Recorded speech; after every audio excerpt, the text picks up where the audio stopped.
Hi guys! Welcome back to my channel. Ayan, this is Ping Viajera, ang driver na vlogger pa. Ngayon guys, meron tayong i-review na product. Kanina nga guys, binuksan na natin yung soup, yung sabon. Tinesting ko na, hindi ko na nakita sa inyo doon kay... Ayan guys, ito yung soap kanina. Tingnan natin kung mawala-wala itong mga tigyawat natin guys. Ngayon ang unang araw ng paggamit ko ng sabon na to. Deedsea Pimple Care Soap. Ayan, Deedsea Pimple Care Soap. Ito nga siya. Ito siya, nagamit ko na nga kanina. So, walang amoy yung sabon niya. Walang amoy. Ngayon naman guys,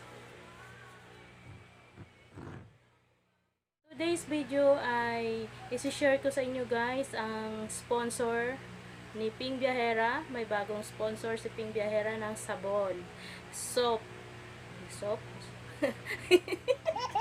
Nagiging Bisaya na naman tayo, no?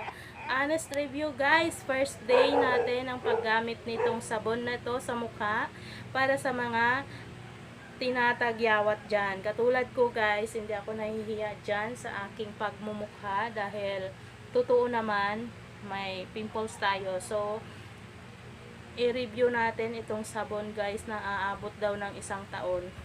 Dahil nga sa sobrang mahal niya, aabot daw siya ng 1 taon dahil sa mukha lang naman daw siya gagamitin. Talaga naman magda-dry daw yung ating face. Yung mga pimples natin magda-dry dahil dito sa sabon. Testingan na natin to dahil nga ano naman siya guys, sponsor naman siya. Eto na guys, without further ado, pakita ko na sa inyo ang sabon. Siya guys. Ang pangalan ng sabon guys, Tagalog lang no kasi hindi naman tayo mga Amerikano dito no para maintindihan ng ating mga kaibigan dyan na mga Pilipino. Eto guys, ang pangalan ng ano, may nakasulat dito sa taas, Kidma. Ito, Kidma. Tapos ito, Deedsea Pimple Care Soap. Ayan, Deedsea Pimple Care Soap. Alam nyo guys, nakita ko to siya sa loob ng mall kanina.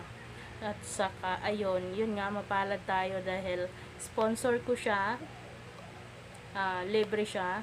Dahil guys, kung bibilhin natin to sa loob ng mall, kung bibilhin natin to sa ano nila, aabot siya ng 2,700. 2,700 yung presyo niya, 'di ba? Napakamahal. Pero thankful talaga ako dahil syempre sponsor ko na siya ngayon. Congratulations kay Ping Viajera, may sponsor na siya.